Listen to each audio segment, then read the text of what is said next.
मैं पिछले 20 साल से चौधरी यासिन को जानता हूँ। बड़ा अल्लाह तवक्कल वाला बंदा है, बड़ा खुश रहने वाला बंदा है, लेकिन आज तक मैंने उसे इतना परेशान नहीं देखा।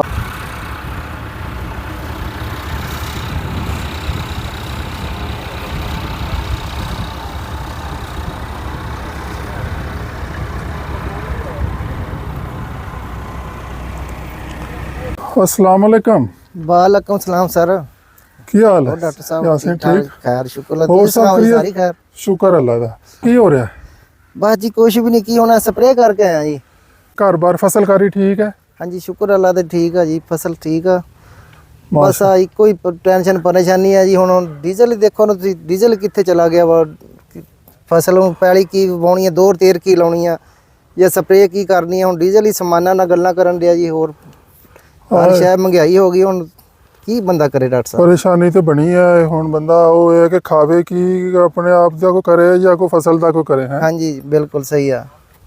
ਤੇ ਇਹ और ਫਸਲਾਂ ਦਾ ਵੀ ਜੋ ਪਹਿਲੇ ਰੇਟ ਰਿਹਾ ਕਮਾ ਦਿਆ, ਥੋੜਾ ਬਹੁਤਾ ਸਾਹ ਘਟਾ ਰਿਹਾ हाँ जी ਹੈ। हाँ जी बिल्कुल इस तरह ही। ਗੱਲ ਤੇਰੀ ਸਹੀ ਹੈ, ਜਿਸ ਤਰ੍ਹਾਂ ਡੀਜ਼ਲ ਦੀ ਉਹ ਕੀਮਤ ਹੋ ਗਈ ਹੈ, हाँ जी ਉਹ ਕੰਮ ਔਖਾ ਹੋ ਗਿਆ कोई ਹੁਣ। हालात ही नहीं जी। कोई गल करने वाली रह ही कोई नहीं। ਤੁਹਾਨੂੰ ਪਤਾ ਹੀ ਹੈ ਜੀ ਸਾਰਾ। ਹੁਣ ਫਿਰ ਤੁਹਾਡੇ ਸਾਹਮਣੇ ਹੀ ਹੈ ਜੀ ਸਭ ਕੁਝ। ਤਰ੍ਹਾਂ ਹੀ। ਨਾ ਕੋਈ ਫਸਲਾਂ ਦਾ ਰੇਟ ਠੇਕੇ ਕਿੱਥੇ ਗਏ ਆ, ਦਵਾਈਆਂ ਖਾਦਾਂ ਕਿੱਥੇ ਪਹੁੰਚ ਗਈਆਂ ਵਾ।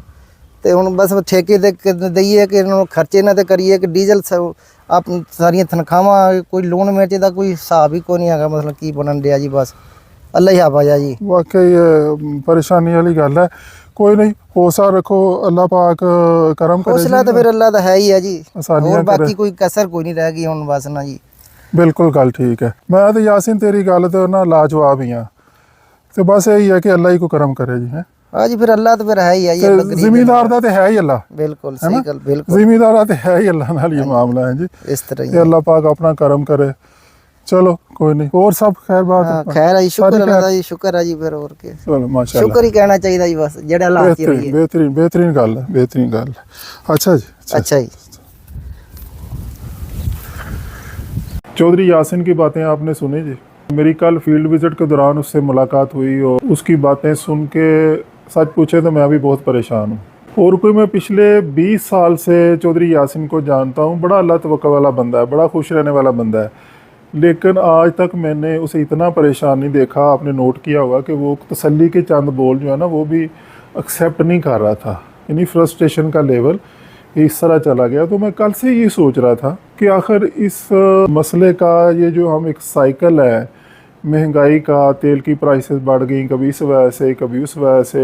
फर्स्ट ऑफ ऑल तो सारे शहरी, लेकिन इन पर्टिकुलर हमारा जो एग्रीकल्चर सेक्टर है, जो कि बैकबोन है हमारी इकानमी की, तो जिसका मेन जो प्लेयर है, जिसमें पिवटल रोल है, वो हमारे ग्रोअर का है, किसान का है, वो ये महसूस कर रहा है कि अब कमर टूट गई है। तो आखिर इसका कोई वे आउट क्या होगा? एग्रीकल्चर इंडस्ट्री से ताल्लुक रखने की बायस या एग्रो टेक्नोक्रेट होने के बायस मैं अपने आप पे भी बोझ महसूस करता हूँ कि इसका क्या हल होना चाहिए, मैं किस तरह इस तरह कंट्रीब्यूट कर सकता हूँ। मेरे ख्याल आप भी इस तरह सोच रहे होंगे ना जी।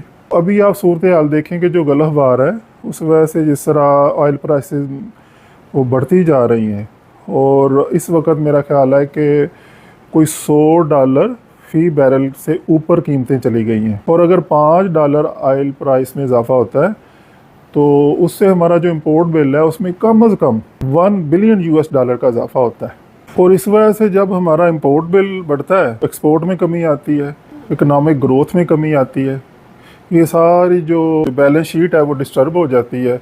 और अल्टीमेटली उसका जो इफेक्ट है वो जो हमारा की प्रोड्यूसर है, किसान है, उस पर आता है। उसमें फिर इतनी सख्त नहीं रहती कि वो अपना जो एग्रीकल्चर इनपुट्स हैं, फर्टिलाइज़र है, इंसेक्टिसाइड है, बाकी जो दूसरे लवाजमात हैं वो पूरे कर सके। उसको ज़मीन की तैयारी के लिए डीज़ल की ज़रूरत होती है। वो ज़मीन को अच्छी तरह तैयार नहीं कर सकता कि उससे जितना वो ज़्यादा हल चलाता है उतना ज़्यादा डीज़ल उसको चाहिए। ये सारे हमारे किसान समझते हैं।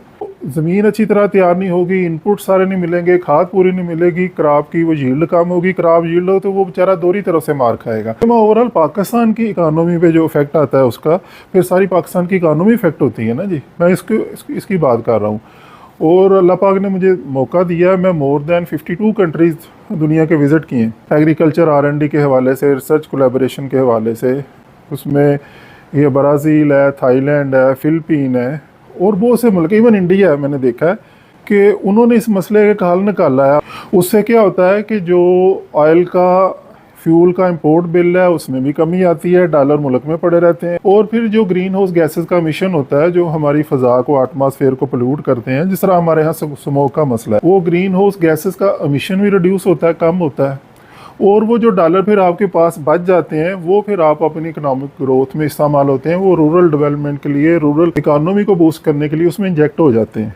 फार्मर फिर वो उसको ज़्यादा स्पेस मिलती है, ज़्यादा क्रॉप केयर अच्छी कर लेता है, ज़्यादा अच्छा बीज ले लेता है, ज़्यादा अच्छी खादें डाल लेता है और पूरी खादें डाल लेता है, ज़्यादा यील्ड होती है, तो आपकी इकानमी ग्रो करती जाती है। उनका जो फ्यूल इंपोर्ट बिल है वो कम होता है, उनका फॉरेन एक्सचेंज जो है वो सेफ होता है, उसको वो इंजेक्ट कर देते हैं अपने ग्रोर के लिए।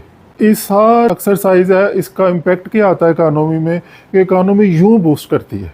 इसकी एग्जांपल, मैं अब ब्राज़ील नहीं जाता, कनाडा, यूएसए नहीं जाता, साथ हमारे इंडिया है। पिछले 10 साल में ड्यूरिंग द लास्ट डिकेड उन्होंने अपना 17 बिलियन यूएस डॉलर का जो फॉरेन एक्सचेंज है ना बचाया है। And in this way 17 million ton जो उन्होंने अपना ऑयल की इंपोर्ट है वो कम की है। कार्बन एमिशन कम होते हैं और इंडिया में भी एयर पोल्यूशन का और स्मोक का बड़ा मसला है। तो इस तरह हमारे नेबर्स ने, मतलब इंडिया ने 73 मिलियन टन जो कार्बन डाइऑक्साइड है वो फ़ज़ा में दाखिल होने से रोकी है। और ये जो कार्बन डाइऑक्साइड सिक्वेस्ट्रेशन है, ये समझें कि 30 करोड़ आप दरख्त लगाते हैं तो उससे जितनी कार्बन डाइऑक्साइड आप एटमॉस्फेयर में जाने से रोकते हैं। ग्रीन हाउस गैसेस का जो एमिशन है, मेनली कार्बन डाइऑक्साइड, उसको रिड्यूस किया इस तरह। अब हम अपना मादरे वतन की तरफ आते हैं। पाकिस्तान में मंथली तकरीबन $2 बिलियन का हमारा फ्यूल ऑयल की इंपोर्ट है, जिससे फिर बाकी मसाइल, फॉरेन एक्सचेंज पे बोझ आया, हमारी इकानमी और फिर अल्टीमेटली हमारी जो एग्रीकल्चरल इकानमी है वो इम्पेक्ट उस पर हुआ। एनवायरमेंटल पोल्यूशन, स्मोक से हम सारे परेशान। आपने भी देखा होगा कि स्मोक का दुरानिया पिछले कुछ सालों से वो मुसलसल बढ़ता ही जा रहा है। स्मोक की इंटेंसिटी में भी इजाफा हो रहा है, इसका दुरानिया भी बढ़ता जा रहा है। बड़े शहरों में, पिंडी, लाहौर, कराची, आप देखें सांस लेना महाल हुआ होता है।